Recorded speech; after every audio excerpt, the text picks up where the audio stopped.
Hello and welcome to another episode of Ask a Seminarian. Although this time, instead of Ask a Seminarian, it might be better titled as Ask a Congregation. So instead of me taking a question that you might have and talking about it and exploring it a bit, this time I'm going to be asking you a question.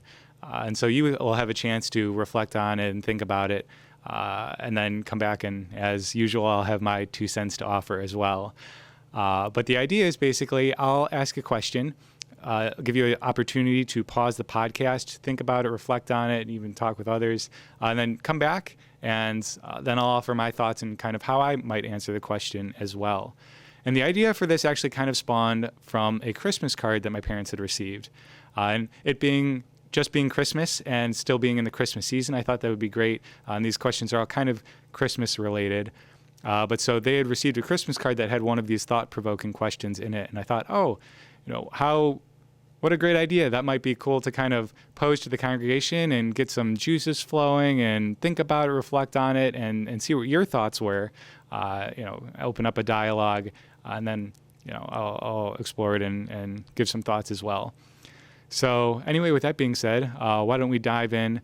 Essentially the first question is, if you found yourself back on that first Christmas day when Jesus was born, if you could ask one question to anyone who was there, what question would you ask to who? So, for example, you would have Joseph and Mary and Jesus, although Jesus being less than a day old would probably not be great at answering questions or a good conversation partner for that matter. You also have the shepherds, angels, the wise men, the innkeeper, even King Herod. So think about it. So if you found yourself back there on that first Christmas day, you could ask one question to anyone. Who would you ask, and what would that question be? So feel free, take a moment to pause the podcast, think about it, and then come back and I'll offer some thoughts as well. All right. So when I first heard this question, I thought, wow, that's really intriguing, because I couldn't, just one question. Oh my gosh, I would have so many questions for everybody who was there. But the first person who jumped in my head was Joseph. Just thinking, oh my gosh, are you freaking out? If you're not freaking out, how are you not freaking out?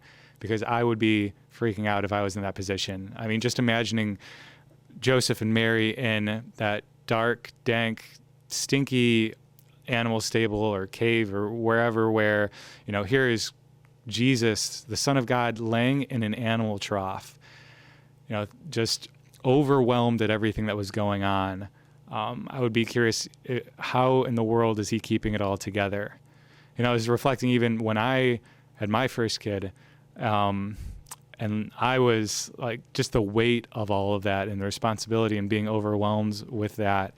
And that was in a hospital with doctors, and we, knew everything was basically going to be all right and we were going to be taken care of.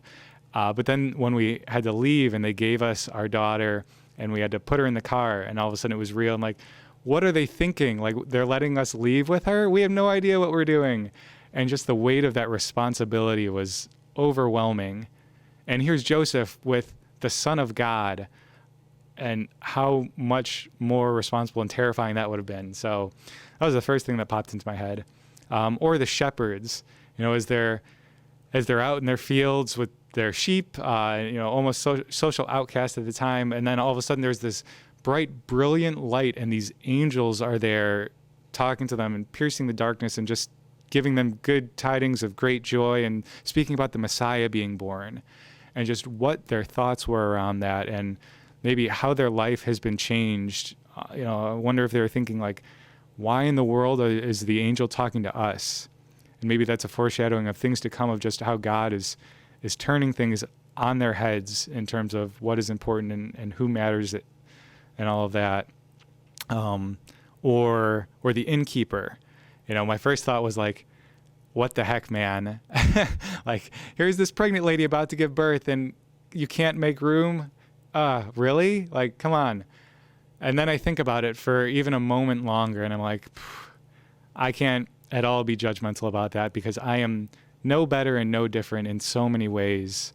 Because I'm sure, he was hustling and bustling. Like, it was probably, again, overwhelmed and trying to run a business and taking in all of these people who are coming in because of the census and making accommodations and room for them, and had his own family to provide for, and just how easy it is to get caught up in the hustle and bustle in life and everything else that we have to be concerned about, where there isn't room for Jesus in our lives, and how I've felt that so often too. But yeah, so it'd be interesting to speak with him and what his thoughts were around that.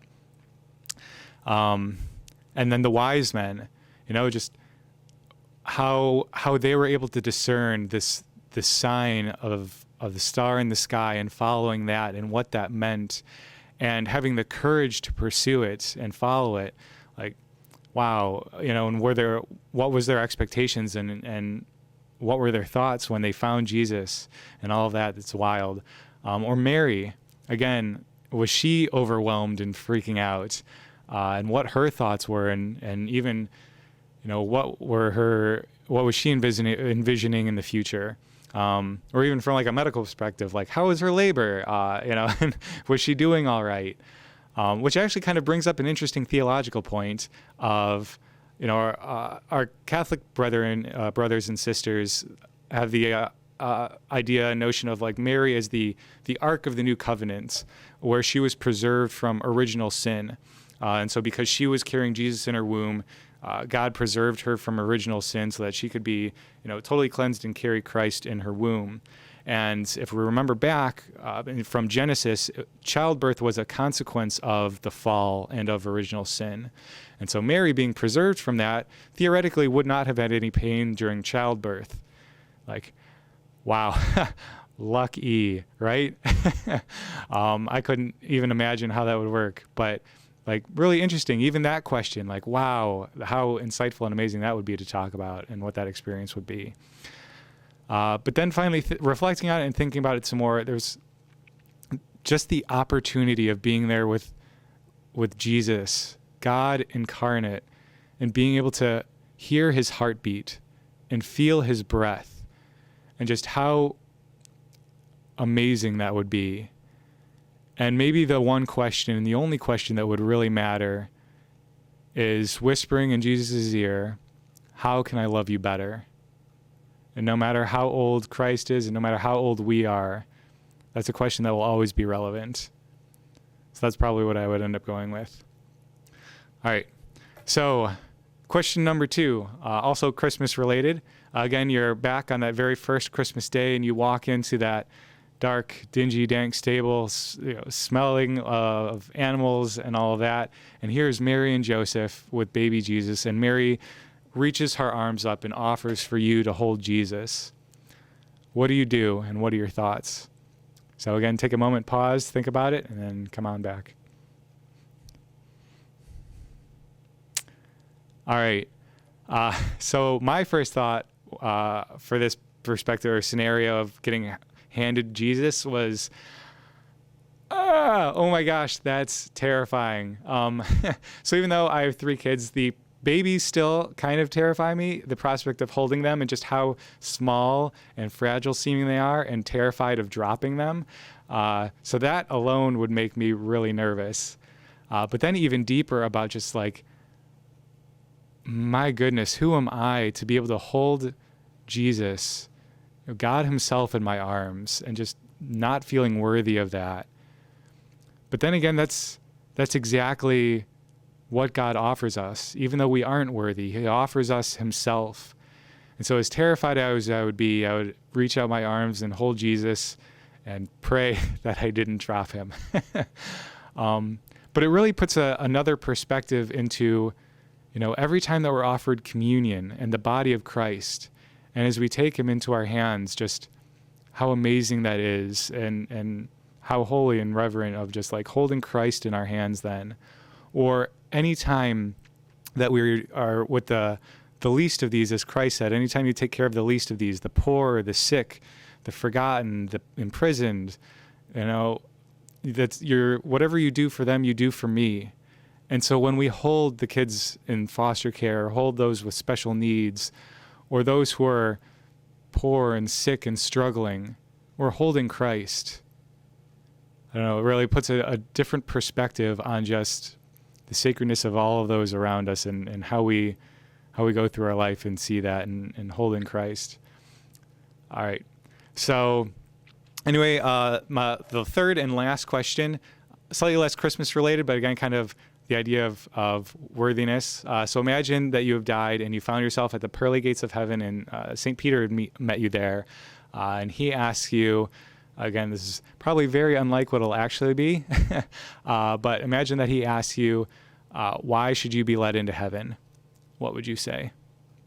Take a moment and pause. All right. So again, this is one of those questions where it's like, I'm not worthy that I should be led into heaven at all. It's only because of God's grace and God's mercy, and through Jesus Christ and his sacrifice, that I even have the hope of entering into heaven. And so I'd say I don't deserve it. I don't deserve to be led into heaven, but it's only because of the goodness of God and God's grace, and through Jesus Christ, and me being willing to accept that grace and give him whatever I need to give him, that I would be, even have the hope of entering in. So again, it's grace, it's faith, and it's only God's goodness. All right.